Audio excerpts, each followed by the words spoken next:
Hello everyone, polymer को one shot में cover करने वाले हैं।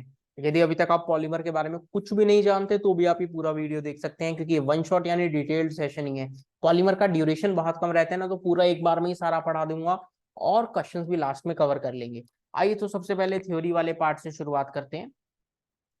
पॉलीमर जैसा कि नाम बोल रहा है, पोली वर्ड का मतलब है मैनी, मतलब बहुत सारे। मर मतलब है मॉलिक्यूल। तो क्या इतना पॉइंट हो गया क्या कि बहुत सारे मॉलिक्यूल जब कंबाइन हो तो आप उसे पॉलीमर कह देंगे? जी हाँ। एक एग्जांपल मैं आपके सामने रख रहा हूँ। मैं आपके सामने एग्जांपल लिख रहा हूँ, इथीन। पूरा पूरा स्टार्टिंग से सेगमेंट समझते हो चलो। आप जब इसका पॉलीमर बनाएंगे तो पता है कैसे बनाना है। जो पाई बॉन्ड है ना, पाई बॉन्ड, उसकी वैलेंसी फ्री कर दो, उसको तोड़ दो, उसकी वैलेंसी फ्री कर दो। और ऐसी एन यूनिट्स कंबाइन हो सकती हैं तो एन लगा दो। पॉल इथीन में बहुत सारी यूनिट्स कंबाइन हो रही हैं, that is why name is polyethene. नाम क्या पड़ जाएगा दोस्त? नाम पड़ जाएगा पॉलीथीन। केस पता चला। अब इसका क्लासिफिकेशन देख लेते हैं। Classification based on monomer unit. Monomer की यूनिट्स के बेसिस पे होमो पॉलीमर, होमो मतलब सेम, पॉलीमर मतलब पॉलीमर, यानी ऐसा पॉलीमर जो बार बार रिपीट होने वाली यूनिट से मिलकर बनाओ। अरे सर, ये इसका आंसर तो पॉलीथीन हो गया। हाँ तो आंसर ठीक है। एग्जाम्पल बस एक एक दो याद रखते हुए चलना, पॉलीथाइलिन या पॉलीथीन एक ही बात। पॉलीविनाइल क्लोराइड, पॉलीआइसोप्रीन, नियोप्रीन, ये सब हम आगे पढ़ते हुए चलेंगे। कोपॉलीमर का मतलब है दो यूनिट जब आपस में कंबाइन हो, डिफरेंट। एग्जाम्पल है नायलॉन 66, टेरिलीन, बैकलाइट, ग्लिप्टल, ये सब हम पढ़ेंगे डिटेल में भी सेशन के अंदर।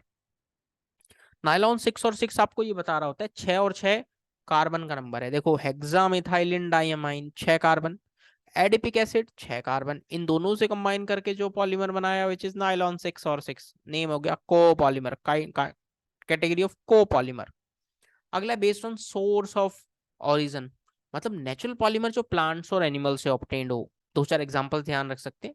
दो चार बेसिक एग्जांपल्स आप चाहें तो ध्यान रख सकते हैं, प्रोटीन, सेलुलोज, स्टार्च, रबर, बस ये। अगला एक कैटेगरी आता है, अगली आता है सिंथेटिक पॉलीमर, जो लैब में प्रिपेयर होगा। दो नाम याद रख लो, polythene, nylon 66, Dacron. Semi synthetic important है, ये इंपॉर्टेंट है। जो ऑब्टेन्ड तो हो जाए प्लांट्स और एनिमल से, बट मॉडिफाई कहाँ किए जाएं? मॉडिफाई किए जाएंगे लैब के अंदर। दो नाम याद रखना, cellulose acetate is a polymer, rayon, और सेलुलोज नाइट्रेट। अब पॉलीमर्स का एक और क्लासिफिकेशन है लीनियर पॉलीमर, जिसमें लॉन्ग स्ट्रेट चेन हो। एग्जांपल है हाई डेंसिटी पॉलीथीन। इथीन में लो प्रेशर पे और एक स्पेशल कैटलिस्ट, जिगलर नाटा कैटलिस्ट, ये रहा जिगलर नाटा। नाटा है क्या? नहीं, नाटा तो है नहीं, पता नहीं, बट नाम है जिगलर नाटा कैटलिस्ट। ट्राईथाइल एल्यूमिनियम और टाइटेनियम टेट्राक्लोराइड जो पॉलीमर बनता है which is high density polythene. Branch chain polymer, जिसमें थोड़ी बहुत ब्रांचिंग हो जाए। एग्जांपल है low density polythene. Low density polythene बनाने के लिए प्रेशर क्या चाहिए? हाई। जस्ट उल्टा देख रहे हो क्या? हाई डेंसिटी पॉलीथीन बनाने के लिए लो प्रेशर है, लो डेंसिटी पॉलीथीन बनाने के लिए हाई प्रेशर है। जस्ट उल्टा वाला सेगमेंट है क्या? बट यहाँ कैटलिस्ट यूज हो रहा होता है ऑक्सीजन या परऑक्साइड। क्रॉस लिंक पॉलीमर या नेटवर्क पॉलीमर, आप दो एग्जांपल ध्यान रख सकते हैं, बैकलाइट और melamine. Now based on intermolecular force, जो जो ये ना इलास्टोमर्स, इनके अंदर इलास्टिक प्रॉपर्टी है, बट वीकेस्ट इंटरमोलिकुलर फोर्सेज हैं दोस्तों, वीकेस्ट इंटरमोलिकुलर फोर्स। तो एग्जांपल याद रखेंगे, ब्यूनाइस, ब्यूनाइन, नियोप्रीन, ये रबर ही है, basically they are rubber. Fibres, fibre के अंदर strong intermolecular force of attraction है, वो कौन सी हो सकती है? डाइपोल डाइपोल और एच बॉन्डिंग। एग्जांपल अमाइड्स या पॉलिएस्टर, सब पढ़ रहे हैं। थर्मोप्लास्टिक, इलास्टोमर जितने घटिया आप तो नहीं, बट फाइबर जितने स्ट्रॉन्ग भी नहीं, यानी इनकी intermolecular force of attraction lies between elastomer से फाइबर के बीच। Example polythene, polystyrene. थर्मोसेटिंग, एक बार सेट हो गए ना तो भैया सेट हो ही जाते हैं फिर। Example bakelite, urea formaldehyde, resin. सारी बातें सीखते हुए चलो, सारी बातें सीखते हुए चलो। अब देखो एक एग्जांपल, लो डेंसिटी जो पॉलीथीन है ना, वो बनाने के काम आ रहा है। जो स्क्वीज बॉटल्स आती हैं, यूज एंड थ्रो वाली बॉटल, जिसमें बिस्लेरी, किनले वगैरह, पानी का बॉटल नहीं आता, फ्लेक्सिबल पाइप्स, टॉयज बनाने में low density polythene. High density polythene buckets, dustbin, bottles, pipes, ये सब बनाने में काम में आएगा। अब पॉइंट फिर समझना, लो डेंसिटी के लिए प्रेशर क्या चाहिए? हाई। और हाई डेंसिटी के लिए प्रेशर चाहिए लो, उल्टा याद रखना, पूछूंगा फिर से। अभी देखना, एक पॉलीमर है पॉलीएक्राइलोनाइट्राइल। पॉलीएक्राइलोनाइट्राइल, ये पॉइंट जरूर ध्यान रखिएगा। polyacrylonitrile is used as a substitute for wool in making commercial fiber as orlon मतलब, अरे गरम कपड़े, एक बात सोचो, गरम कपड़े जो हैं वो भेड़ से बनते हैं, भेड़ के फर से। अब इतना सारा भेड़ कहाँ से पकड़ के लाएं? तो लैब में कुछ ना कुछ तो पॉलीमर बनाना पड़ेगा ना यार। आजकल इतनी सारे गरम, अलग अलग गरम के कपड़े आ रहे हैं, इतना सॉफ्ट भी हैं, पतले भी हैं, फिर भी सर्दी रोक लेते हैं। तो they are made up of polymers, वो सब पॉलीमर से मिलकर बने हैं। कमर्शियल फाइबर का नाम है ओरलोन या एक्रिलिन। एक्रिलन।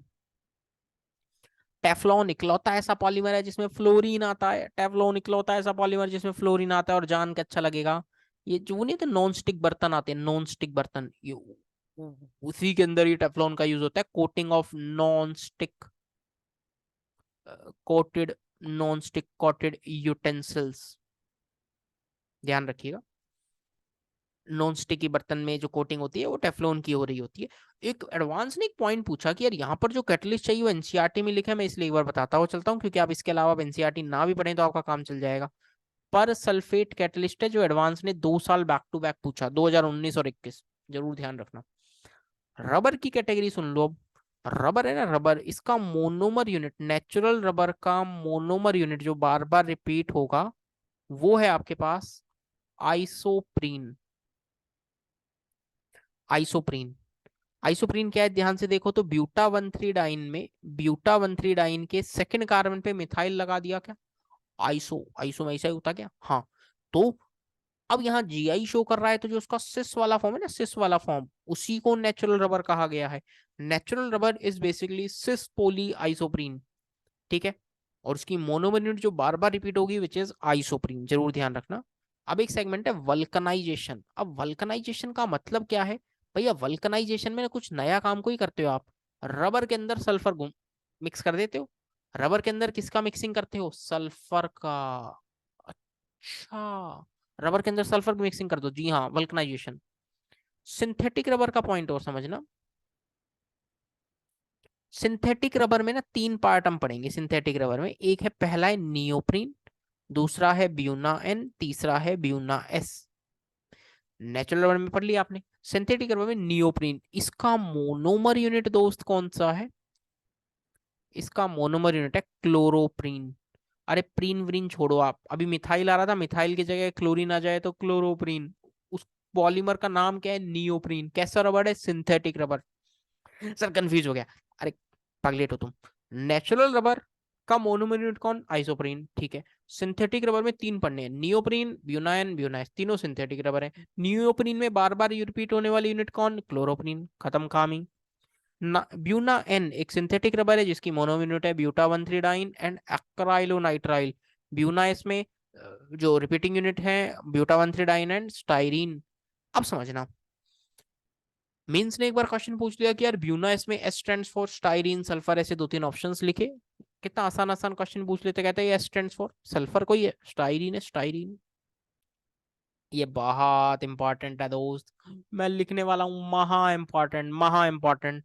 कैप्रोलैक्टम को हीट कर देते हैं ना, कैप्रोलैक्टम को हीट कर देते हैं तो एक पॉलीमर बनता है विच इज नायलॉन 6। रस्सी वगैरह बनाने में काम आता है, रस्सी रस्सी रस्सी रस्सी, ठीक है, रस्सी बनाने के अंदर काम आ रहा होगा। एक और पॉलीमर की बात करने वाला हूँ विच इज नायलॉन 6,6। अब देखो 6 और 6 यहाँ पर क्या बता रहा होता है? क्या 6 और 6 यहाँ पर कार्बन का नंबर बता रहा होता है, कार्बन का नंबर। तो 6 नंबर जो है ना, this is hexamethylene, this is hexamethylene diamine. और इसमें भी 6 कार्बन है, तो सॉरी, मेरे को यहाँ लिखना चाहिए था ये, क्योंकि NH2 तो यहाँ है ना, तो मैं यहाँ पर लिखूंगा hexamethylene, this is hexamethylene diamine. और ये वाला पार्ट पता है क्या है? This part is adipic acid, adipic acid, hexamethylene diamine and adipic acid. उससे जो पॉलीमर बन रहा है दैट इज नायलॉन 6,6 का बनाने में काम में आएगा। ब्रिसल्स फॉर ब्रशेस, ब्रशेस जो ब्रश होते हैं ना, टूथब्रश और दिस वन, कपड़े धोने का ब्रश, उसमें जो ब्रिसल्स हैं वो नायलॉन 6,6 के मिलकर बने हुए हैं, ठीक है। बात कर लेते हैं एक और पॉलीमर की, बात कर लेते हैं दोस्त यहाँ पे, एडिपिक एसिड और हेक्सामेथाइलिन डाइमीन दोनों का केस जरूर ध्यान रखना। और अब नेक्स्ट सेगमेंट जो आने वाला है, उससे पहले एक पॉइंट और बताता हूँ। चैनल ये अभी तक आपने सब्सक्राइब नहीं किया तो चैनल को जरूर सब्सक्राइब कर लेना। और इस पर्टिकुलर सेगमेंट का यदि आपको वो भी चाहिए ना, दैट इज पीडीएफ, तो आप कमेंट करके जरूर बता देना, पीडीएफ भी शेयर कर दूंगा ताकि ज्यादा टाइम वेस्ट ना करना पड़े नोट्स बनाने में। आप इसी को बस रेफरेंस बनाकर चीजें लिख सकते हैं और याद रख सकते हैं, बेसिकली पॉइंट ये है। ठीक है, तो ये पॉइंट आप जरूर बता देना। पोलिएस्टर की बात कर लेते हैं। पोलिएस्टर, पोलिएस्टर में पहला नाम जो आपके सामने आएगा दैट वुड बी डैक्रोन। डैक्रोन का पॉइंट और समझना, डैक्रोन की जो मोनोमर यूनिट्स हैं वो ग्लाइकॉल, इथाइलिन ग्लाइकॉल और टेरिथैलिक एसिड है, जहां COH एक दूसरे के पैरा पोजीशन पर है। देखो पॉलीमर बनाना कैसे है, बहुत मुश्किल नहीं। कार्बोक्सिलिक एसिड से OH, अल्कोहल से H हटाओ, अल्कोहल से H, कार्बोक्सिलिक एसिड से OH हटाओ, जो पॉलीमर बनेगा which that would be terylene और डैक्रोन। क्या बनाने काम में आएगा? Safety helmets. उसी के साथ ग्लिप्टल, एक ग्लिप्टल, ग्लिप्टल की मोनोमिनट्स हैं ग्लाइकॉल एंड थैलिक एसिड, जहां थैलिक एसिड एक दूसरे के कहाँ है, मतलब थैलिक एसिड में दो COH ग्रुप एक दूसरे के ऑर्थो पोजीशन पर है। ग्लिप्टल, ग्लिप्टल पेंट्स और लेकर्स में यूज होता है। लेकर्स क्या है? बेसिकली शाइनिंग सरफेस प्रोवाइड करते हैं। ऐसे नहीं कहते घर में पॉलिश करवा लो दरवाजों पॉलिश, दैट इज लेकर्स। दोनों बातें ध्यान रखना। डैक्रोन का ही दूसरा नाम टेरिलीन, और मोनोमर यूनिट है इथाइलिन ग्लाइकॉल और टेरिथैलिक एसिड। ग्लिप्टल में phthalic acid and glycol. Melamine formaldehyde, एक बार जेईई एडवांस का क्वेश्चन डायरेक्ट ही आ गया। नंबर ऑफ लोन पेयर कितने हैं? ए दो, तीन, चार, पांच है, सॉरी 6 नाइट्रोजन है तो 6 लोन पेयर हो गया। अब मैं क्वेश्चन को थोड़ा सा मॉडिफाई करके पूछ रहा हूँ। Number of localised lone pair, localised lone pair कितने हैं and delocalised lone pair कितने हैं? दोनों कमेंट करके बता देना। I will be waiting for your answer. Localised lone pair कितने हैं, डी लोकलाइज्ड लोन पेयर कितने हैं, मतलब रेजोनेंस में कितने और रेजोनेंस में कितने नहीं है। क्या बनाने के काम में आएगा? अनब्रेकेबल क्रॉकरी, जो बहुत आसानी से क्रॉकरी ना टूटे। Unbreakable crockery made up of melamine formaldehyde resin. दो नाम, बहुत शानदार नाम। दोनों की मोनोमर यूनिट में कुछ खास है, फिनॉल और फॉर्मल्डिहाइड। दोनों की मोनोमर यूनिट में कुछ खास है, फिनॉल और फॉर्मल्डिहाइड। नोवोलैक तो है लीनियर पॉलीमर। तो ये novolac, novolac, doesn't it sounds like Nerolac? Nerolac, जी हाँ। तो ये नैरोलैक जो है, ये नोवोलैक जो है, ये यूज होता है पेंट्स के अंदर। पेंट्स के अंदर जो लीनियर पॉलीमर है फिनोल और फॉर्मल्डिहाइड का। बैकलाइट क्रॉसलिंक पॉलीमर है जो यूज होता है इलेक्ट्रिकल स्विचेस बनाने में। क्या बनाने में? Electrical switches. अब पॉइंट समझना, दो बहुत महा इंपॉर्टेंट पॉइंट फिर से। बायोडिग्रेडेबल पॉलीमर कौन कौन से हैं? क्या मैं बायोडिग्रेडेबल पॉलीमर की बात करूं, फिर से दो हैं। PHBB, poly beta hydroxy butyrate, co beta hydroxy valerate, जिसकी मोनोमिनट है 3 hydroxy butanoic acid, 3 hydroxy pentanoic acid. दोनों नाम जरूर ध्यान रखना। तीन तीन पे तीन तीन, थर्ड पोजीशन पर OH। 4 कार्बन की मेन चेन, 5 कार्बन की मेन चेन। दूसरा है नायलॉन 2,6, जिसकी मोनोमिनट है glycine and amino caproic acid. Biodegradable polymer दो। इसी के साथ सारा थ्योरी कंप्लीट, इसी के साथ दोस्त सारा थ्योरी कंप्लीट। आइए अब मैं आपको कुछ क्वेश्चन से मुलाकात करवाता हूँ। फटाफट फटाफट अगले 5-7 मिनट में क्वेश्चन में निपटा देते हैं। टेरिलीन का monomer unit sir, ethylene glycol and terephthalic acid. टेरिक में एक दूसरे के पैरा पर थे, 1414 होगा। प्रोपेन था इथेन, इथेन क्योंकि मोनोमर यूनिट ये थी क्या? इथाइलिन ग्लाइकॉल, और एक दूसरे की पैरा पर हो कौन? Carboxylic acid. वो कौन सा है? Third option. खत्म।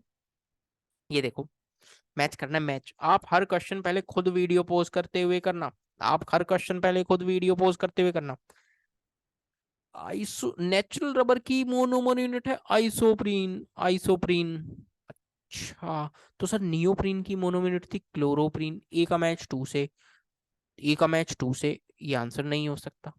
ये आंसर नहीं हो सकता क्योंकि D4 है। फर्स्ट और सेकंड में से सोचते हैं। टेफ्लॉन कहा था कि टेफ्लॉन इकलौता ऐसा पॉलीमर जिसमें फ्लोरीन आएगा, तो फ्लोरीन वाला तो टेट्राफ्लोरोइथीन। तो बी का मैच 3 से हो गया क्या? बी का मैच 3 से होते ही क्या आंसर आपके पास फर्स्ट ऑप्शन आ जाएगा।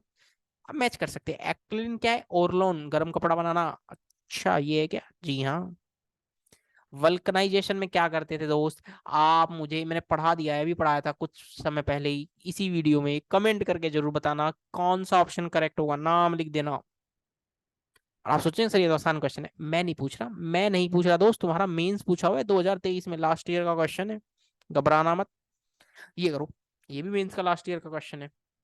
अब सोचो, ब्रिसल्स, ब्रश में जो ब्रिसल्स लगे होते हैं वो किसके बने हुए? नायलॉन 6 के। तो ए का मैच 3 से, ए का मैच 3 से थर्ड ऑप्शन नहीं हो सकता, फोर्थ ऑप्शन नहीं हो सकता। अब आप देखो बहुत ज्यादा दिमाग मत लगाओ, डी का मैच 2 से, सवाल वाला खुद कह रहा है Teflon non stick, non stick coated utensil, सही बात है।